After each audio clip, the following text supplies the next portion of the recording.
নমস্কার বন্ধুরা, আপনারা একটা জিনিস লক্ষ্য করে থাকবেন যে বিভিন্ন ধরনের যেসব অ্যাসেট ক্লাসগুলো আছে, যেমন ধরুন ইকুইটি, বন্ড, গোল্ড, এরা কিন্তু বিভিন্ন ইকোনমিক কন্ডিশনেতে ভালো পারফর্ম করে।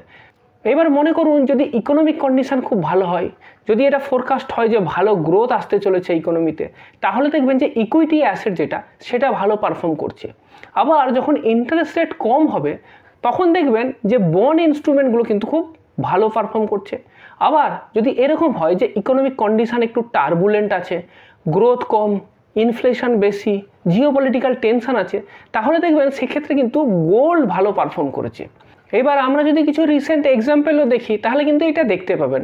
মনে করুন 2022 সাল, 2022 সালে আপনি দেখবেন যে ইকুইটি থেকে কিন্তু খুব একটা ভালো রিটার্ন আসেনি।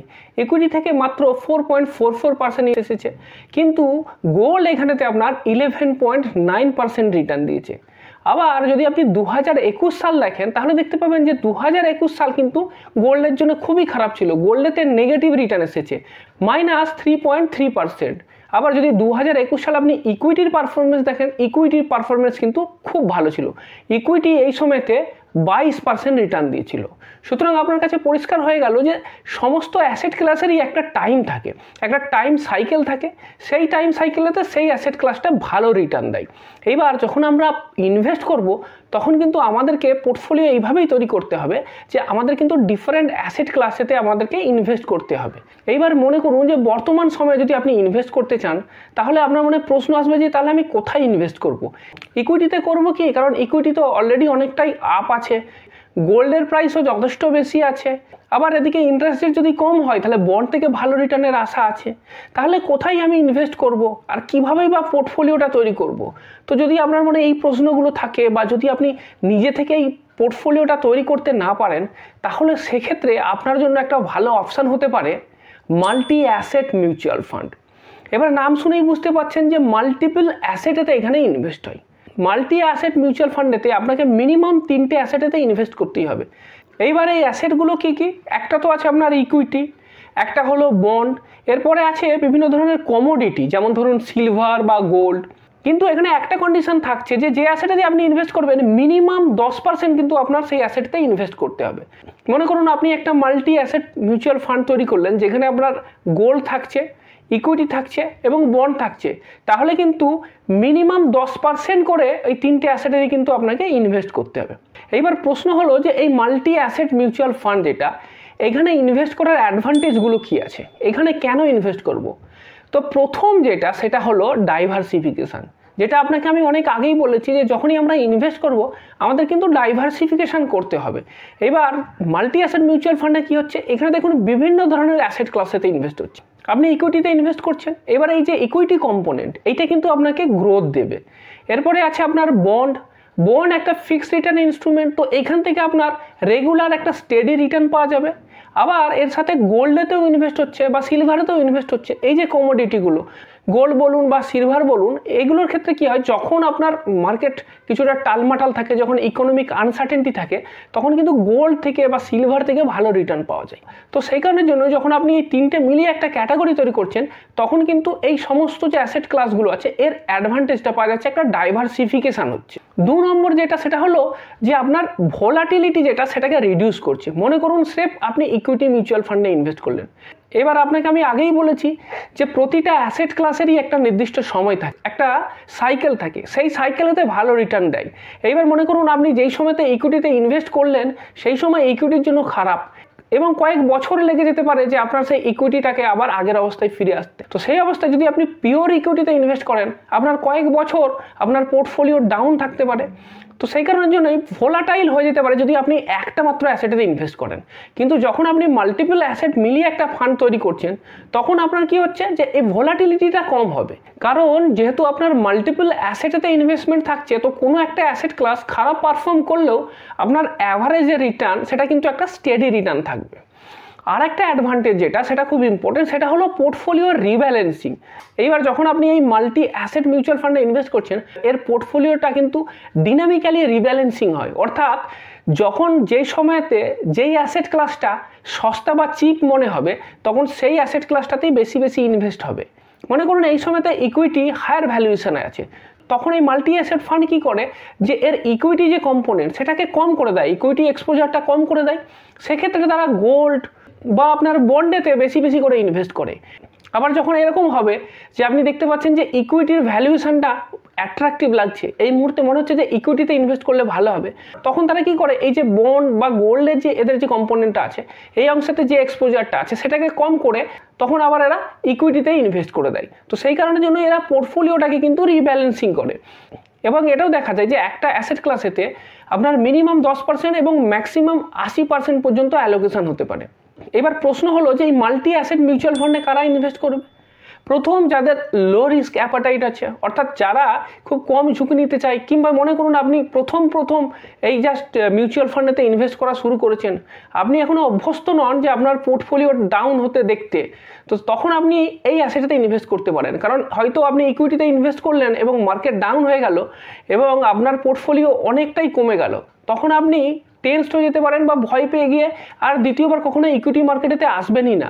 সেই কারণের জন্য যদি আপনি মাল্টি অ্যাসেট ফান্ডে ইনভেস্ট করেন সেক্ষেত্রে কি হবে, এরও ইকুইটি কম্পোনেন্ট থাকছে কিন্তু এর এক্সপোজারটা যেহেতু কম, সেই কারণে আপনার টোটাল পোর্টফোলিওর যে ডাউনটা সেটা কম আসবে, মানে ডাউনওয়ার্ড প্রোটেকশনটা থাকবে। আর এই ফান্ডেতে কারা ইনভেস্ট করবে? যারা ইনভেস্ট করে একটা স্টেডি রিটার্ন পেতে চান। এর আগে পর্যন্ত যারা মিউচুয়াল ফান্ডেতে ইনভেস্ট করে একটা স্টেডি রিটার্ন চাইতেন তারা না ডেট মিউচুয়াল ফান্ডেতে ইনভেস্ট করতেন। কিন্তু বর্তমান সময়ে ডেট মিউচুয়াল ফান্ডের ক্ষেত্রে একটা সুবিধা ছিল, যে সুবিধাটা কিন্তু চলে গেছে, আর সেটা হলো ইন্ডেক্সেশন বেনিফিট। আগে কি ছিল যে যদি ধরুন আপনার কাছে কিছু লামসাম টাকা আছে সেটা আপনি ইনভেস্ট করতে চান, তো আপনার জন্য অপশান হতে পারে ফিক্সড ডিপোজিট। কিন্তু মনে করুন আপনি ইনকাম ট্যাক্স দেন, এবার ফিক্সড ডিপোজিটের যে ইন্টারেস্ট ইনকাম সেটা কিন্তু আপনার ট্যাক্সেবল ইনকামেতে যোগ হবে এবং আপনার ট্যাক্স স্ল্যাব অনুযায়ী আপনাকে ট্যাক্স দিতে হবে। এবারে মনে করুন আপনি অলরেডি 30% ট্যাক্স স্ল্যাবে আছেন, এবার ফিক্সড ডিপোজিটে যা ইন্টারেস্ট পেলেন তো 30% তো আপনাকে ট্যাক্সই দিয়ে দিতে হবে। তো সেই কারণের জন্য আগে কি ছিল যে অনেকে ডেট মিউচুয়াল ফান্ডে ইনভেস্ট করতো। ডেট মিউচুয়াল ফান্ডে যদি আপনি 3 বছরের বেশি টাকা রেখে দেন তাহলে কি হতো, আপনার ইন্ডেক্সেশন বেনিফিট পেতেন, মানে ইন্ডেক্সেশন বেনিফিট পাওয়ার পরে 20% আপনাকে ট্যাক্স দিতে হতো। কিন্তু বর্তমান সময়ে কী হচ্ছে যে ডেট মিউচুয়াল ফান্ডের এই ইন্ডেক্সেশন বেনিফিটটা তুলে দিয়েছে, অর্থাৎ ডেট মিউচুয়াল ফান্ডে আপনি যখনই টাকা ইনভেস্ট করে বিক্রি করুন না কেন আপনার ওই যে গেনটা হচ্ছে সেই গেনটা আপনার ইনকামেতেই যোগ হবে। মানে ফিক্সড ডিপোজিটের যেমন রুল এখানেও সেম রুল, তাহলে লাভ কিছু নেই। তো সেক্ষেত্রে তাদের জন্য একটা অপশান হচ্ছে মাল্টি অ্যাসেট মিউচুয়াল ফান্ড। এবার মাল্টি অ্যাসেট মিউচুয়াল ফান্ডেরও কী হচ্ছে, অনেক ক্ষেত্রে কি দেখা যাচ্ছে যে এরা ম্যাক্সিমামটাই বন্ডেতে কিংবা আপনার গোল্ডেতে ইনভেস্ট করে রাখছে, যে কারণের জন্য সেখান থেকে স্টেডি রিটার্ন পাওয়া যাচ্ছে আর ইকুইটি পোর্শনটা কম রেখেছে। এবার এই মাল্টি অ্যাসেট মিউচুয়াল ফান্ডের ক্ষেত্রে একটা রুল আছে যে এক্ষেত্রে কিন্তু 3 বছরের বেশি যদি আপনি রেখে দেন তাহলে কিন্তু আপনার ওই ইন্ডেক্সেশন বেনিফিটটা পাওয়া যাবে। সুতরাং যারা আগে ডেট মিউচুয়াল ফান্ডেতে ইনভেস্ট করতেন তাদের জন্য কিন্তু একটা অপশান থেকে যাচ্ছে মাল্টি অ্যাসেট মিউচুয়াল ফান্ড। তো অনেকেই কিন্তু তারা এই জায়গাতে এখন ইনভেস্ট করছেন। আর 3 নম্বর কারা ইনভেস্ট করবেন, ধরুন আপনি এই যে মডেল পোর্টফোলিও সেটা ক্রিয়েট করতে পারছেন না, বা আপনি জানেন না কিভাবে কতটা আপনি ডেটে ইনভেস্ট করবেন, কিভাবে আপনি ইকুইটিতে ইনভেস্ট করবেন, কিভাবে আপনি বন্ডে ইনভেস্ট করবেন, কিভাবে আপনি সোনায় ইনভেস্ট করবেন, আলাদা আলাদা করে তো আপনাকে ইনভেস্ট করতে হবে, আপনি এগুলো সেপারেট ইনভেস্ট করতে পারবেন না। তো সেক্ষেত্রে আপনার জন্য অপশান থাকতে পারে মাল্টি অ্যাসেট ফান্ড। আপনি একটা ফান্ড নিয়ে নিলেন, এই ফান্ডের ভেতরেতে অলরেডি আপনার ডাইভার্সিফিকেশনটা হয়ে গেছে, তো তারা এখানেতে ইনভেস্ট করতে পারেন। এইবার প্রশ্ন হলো যে কতগুলো মাল্টি অ্যাসেট মিউচুয়াল ফান্ডের নাম বলুন যেগুলো ভালো পারফর্ম করেছে। তো আমার এই লিস্টেতে আপনাকে শো করছি কতগুলো মাল্টি অ্যাসেট মিউচুয়াল ফান্ড যেগুলো অলরেডি 10 বছর পার করেছে। এবার আপনাকে আমি রিটার্নগুলো শো করছি, তার সাথে সাথে আপনাকে নিফটি 50 TRR এর যে রিটার্নটা আছে সেটাও দেখাচ্ছি। এবার যদি আপনি দেখেন, যেটা আমি হলুদ কালারতে যেগুলো ডিনোট করেছি, একটা হলো কোয়ান্ট মাল্টি অ্যাসেট ফান্ড আর একটা হচ্ছে ICICI Prudential multi asset fund. এরা যদি দেখেন তাহলে দেখবেন 1 মাস, 3 মাস, 6 মাস, 1 বছর, 3 বছর, 5 বছর, 10 বছর এই পুরো রেঞ্জেতে এরা কিন্তু আপনার যে নিফটি 50 TRI তাকে কিন্তু বিট করতে পেরেছে। তো এই দুটো মিউচুয়াল ফান্ড আছে যারা কিন্তু পারফরমেন্স যাদের সেটা কিন্তু কনসিস্টেন্ট আছে। বাকি মিউচুয়াল ফান্ডগুলো আমি খারাপ বলছি না, কিন্তু পারফরমেন্স অনুযায়ী যদি দেখেন, অ্যাটলিস্ট যদি আপনি পাস রিটার্নটা দেখেন তাহলে এই দুটো ফান্ডকে কনসিস্টেন্ট বলা যেতে পারে। কিন্তু একটা কথা আবারও বলে রাখছি, পাস রিটার্ন কখনোই ফিউচার রিটার্ন গ্যারান্টি দেয় না। অর্থাৎ এরকম না যে এই ফান্ড দুটো পাস্টে ভালো রিটার্ন দিয়েছে বলে আগামী দিনেও ভালো রিটার্ন দেবে, কিংবা যে ফান্ডগুলো পাস্টেতে নিফটি 50কে কয়েক কেসেতে বিট করতে পারেনি তারা আর করতে পারবে না, এরকম কোনো কথা নেই। জাস্ট আপনাকে আমি শো করলাম, আপনি দেখে নিতে পারেন যে এই ফান্ডগুলো আছে, প্রতিটা ফান্ড হাউস নাম করা ফান্ড হাউস, তো এইগুলো যাদের অ্যাসেট আন্ডার ম্যানেজমেন্টটা একটা ভালো ভলিউমেতে আছে, যাদের আপনার এক্সপেন্স রেশিও কম আছে, তো সেইখান থেকে দেখে নিতে পারেন, দেখে নিয়ে আপনি আপনার মতো ইনভেস্ট করতে পারেন। এইবার আরেকটা খুব গুরুত্বপূর্ণ অধ্যায় আছে, সেটা হলো ট্যাক্সেশন। যখনই আপনি মিউচুয়াল ফান্ডেতে ইনভেস্ট করবেন, ট্যাক্সেশনের ব্যাপারটা কিন্তু আপনাকে জানতেই হবে। মানে investment without the knowledge of taxation এটা কিন্তু খুব খারাপ, কারণ সেক্ষেত্রে আপনার রিটার্নের উপর বিরাট বড় এফেক্ট পড়তে পারে। সেই কারণের জন্য আপনার জানা জরুরি মিউচুয়াল ফান্ডের ট্যাক্সেশনের রুলটা। তো ট্যাক্সেশনের রুলটা কি আছে? মাল্টি অ্যাসেট মিউচুয়াল ফান্ডের ক্ষেত্রে ট্যাক্সেশনের রুলটা এরকম যে এটা ডিপেন্ড করবে যে আপনি আপনার ইকুইটি পোর্শনেতে কতটা ইনভেস্ট করে রেখেছেন, তার উপর ডিপেন্ড করবে যে আপনার ওই মাল্টি অ্যাসেট মিউচুয়াল ফান্ডটাতে কীরকম ট্যাক্সেশনের রুলটা লাগু হবে। মনে করলাম যে আপনার এই মাল্টি অ্যাসেট মিউচুয়াল ফান্ডেতে এক বছরেতে আপনার ইকুইটি পোর্শনেতে 35%-এরও কম ইনভেস্টমেন্ট আছে, আর সেটা যদি হয় তাহলে এটাকে আমি ডেট মিউচুয়াল ফান্ডের যে রুল আছে সেই রুলটাই অ্যাপ্লিকেবল হবে। আর ডেট মিউচুয়াল ফান্ডের রুলটা কি? ডেট মিউচুয়াল ফান্ডের রুল হলো যে শর্ট টার্ম লং টার্ম যেখানেই হোক না কেন, আপনি যবেই মিউচুয়াল ফান্ডের ইউনিট বিক্রি করুন, আপনার যে গেনটা হবে সেই গেনটা সিধা আপনার যে ইনকাম সেই ইনকামেতে যোগ হবে, এবং সেই ইনকামে যোগ হওয়ার পরেতে আপনার ইনকাম স্ল্যাব অনুযায়ী ট্যাক্স দিতে হবে। সুতরাং এটা অনেকটা ফিক্সড ডিপোজিটের যেমন রুল, একদম সেম রুল অ্যাপ্লিকেবল হবে। এইবার মনে করুন এমন একটা মাল্টি অ্যাসেট মিউচুয়াল ফান্ড আছে যাদের ইকুইটির যে এক্সপোজার সেটা 35%-এর বেশি, কিন্তু 65%-এর কম। এবার এর ক্ষেত্রে রুলটা কি? এর ক্ষেত্রে রুল হলো যে যদি আপনি 3 বছরের আগে বিক্রি করেন, অর্থাৎ আপনার শর্ট টার্ম ক্যাপিটাল গেন হয়, তাহলে কিন্তু আপনার ওই ডেট মিউচুয়াল ফান্ডের যে রুলটা ছিল সেই রুলটাই অ্যাপ্লিকেবল হবে। এবং সেই রুলটা হলো যে 3 বছরের আগে আপনি বিক্রি করার পর যে পরিমাণ গেন হলো সেই পরিমাণ গেন আপনার ট্যাক্সেবল ইনকামেতে যোগ হবে, এবং আপনার ইনকাম ট্যাক্স স্ল্যাব অনুযায়ী আপনাকে ট্যাক্স দিতে হবে। এইবার ইন্টারেস্টিং যেটা সেটা হলো যদি আপনি 3 বছরের বেশি রেখে দেন তাহলে কিন্তু আপনার ট্যাক্সেশনের রুলটা আলাদা হয়ে যাবে, যেটা কিনা আগে ডেট মিউচুয়াল ফান্ডের ক্ষেত্রে ছিল। আর সেই রুলটা কি? সেই রুলটা হলো যে আপনাকে 20% ট্যাক্স দিতে হবে, এবং আপনি ইন্ডেক্সেশন বেনিফিট অ্যাভেল করার পর। এইবার এই ইন্ডেক্সেশন বেনিফিট যদি আপনি অ্যাভেল করতে পারেন না, তাহলে কিন্তু আপনার লাভ হবে। স্ট্রেট ফরওয়ার্ড যদি আপনার ইনকামটা আপনার ট্যাক্সেবল ইনকামে যোগ হয়ে যেত, তাহলে আপনাকে যে পরিমাণ ট্যাক্স দিতে হতো ইন্ডেক্সেশন বেনিফিট অ্যাভেল করলে কিন্তু আপনার তার থেকে অনেক কম ট্যাক্স দিতে হবে। ইন্ডেক্সেশন বেনিফিট নিয়ে ভিডিও আমি পরের দিনে নিয়ে আসবো, কারণ এটা একটা বোঝার বিষয় আছে এবং আপনাকে পুরো এক্সাম্পল দিয়ে বোঝাতে হবে। আজকের এই ভিডিওতে এটা করলে ভিডিওটা বড় হয়ে যাবে। পরের ভিডিওতে কিন্তু আমি ইন্ডেক্সেশন বেনিফিট নিয়ে একটা ভিডিও আপনাকে বানাবো, কিভাবে ইন্ডেক্সেশন ক্যালকুলেশন করতে হয়, পুরো ব্যাপারটা আমি এর পরের ভিডিওতে আপনাদেরকে দেখিয়ে দেবো।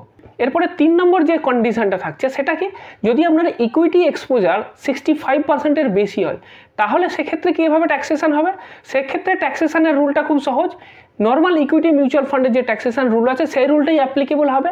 যদি আপনি 1 বছরের মধ্যে বিক্রি করে দেন তাহলে আপনার 15% short term capital gain tax দিতে হবে, আর যদি আপনি 1 বছর পরে বিক্রি করেন তাহলে আপনার ক্ষেত্রে LTCG বা long term capital gain tax লাগবে, আর সেটা আপনার 10% হবে আপনার 1 লাখ গেন যেটা আছে সেইটার পরে। অর্থাৎ 1 লাখের বেশি যদি আপনার গেন হয় তাহলে সেই এক্সট্রা গেনটার উপরে আপনাকে 10% LTCG দিতে হবে। এই নিয়ে অলরেডি একটা ভিডিও আপনাদের জন্য আমি বানিয়ে রেখেছি, জাস্ট এই ভিডিও শেষে এর স্ক্রিনে আপনি এটা দেখতে পারবেন।